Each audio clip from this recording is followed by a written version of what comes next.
everyone, it's Catherine. Oh, I'm gonna turn.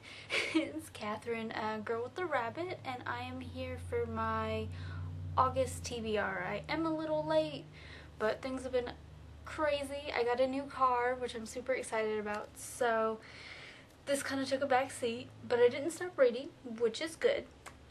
So, for my August TBR, I only have 2 physical copies of what I read, but I had a pretty good month, I feel like, for August. I don't know, I kind of came back strong on trying to read, getting into BookTube and everything, so I feel like August is a good month for me. Anyways, so I will go ahead and start with my physical copies that I have. I made a recent purchase from thriftbooks.com, which is a really nice website. Everything's really cheap, free shipping when you spend over $10, and on average you can usually get about you can get like 3 books, which would get be $10 and get free shipping, so not expensive at all.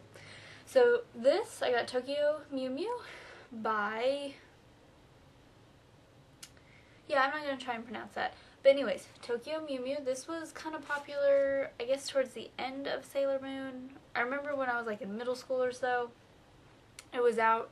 There was a TV show at one point, but I don't know what happened to that.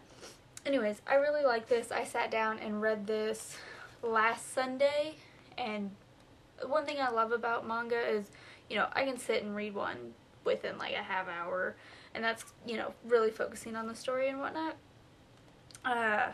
Anyways, it's a cute story. I like it. Illustrations are pretty, of course. It's very, I don't know, I like this type of illustration. It's very common with Sailor Moon and whatnot. And gave that about a 4 out of 4. The other book I actually technically finished the other day, so I finished it in September, but I'm counting it towards August, because again, had recent things not kind of come up, I probably would have had it done a lot quicker. But it was You by Caroline Kemps? I don't know. Anyways, Katie from Chapter Stacks, she suggested this, and when I found it on clearance, I was going to actually listen to the audiobook from my library, but then I found this on clearance at Books A Million for $5, and I was like, you know what, I'm gonna go ahead and get it. It's cheap. I had a gift card, so technically it was free for me. But no, this was crazy good. This is about a stalker named Joe, and the stalkie is Guinevere Beck. I don't know, it was crazy. I did give this book a 4 out of 5. Maybe more like a 4.5 out of 5. It was really good, but it wasn't, just oh my god, it's so amazing. But it was really good. I really liked it. I'm glad I saw Chapter Stacks' recommendation for this. Anyways, this is, as I said, it's about, a stalker and his, I call her Stalky because I almost wouldn't call her a victim. Just everybody in this story is so flawed, and Beck is so extremely narcissistic, and I just hated her so much. And Beck, Joe, he was interesting. Everything's from his point of view, and how it's written is very intriguing. I liked it. It went very well with the story, and it definitely gave more to the story with her writing, how she wrote everything. And his views on things are, I don't know, I think they're funny. Just, they're pretty spot on with things, and how, people have, I don't know, how society has become. It's really interesting. I liked it. I definitely recommend this for others. Apparently she does have a second book coming out, and I want to say the female lead, you do meet her in this book at the end, and I think I'm gonna read it. Not sure yet. I'm probably gonna let it come out, see what others say, and then before I pursue it. So anyway, so those are 2 physical copies I have. The others that I read 66 Park Avenue by Gabriella Pierce. This one I did give a 4 out of 5. I really liked it. It's about, what is her name? Jane. You know, she finds out I guess you would consider it like an urban fantasy with some darker ties to it. She finds out she's a witch, and eventually finds out that her mother-in-law is also a witch, and just pretty much craziness ensues. You know, she's trying to control, mother-in-law is trying to control Jane and whatnot.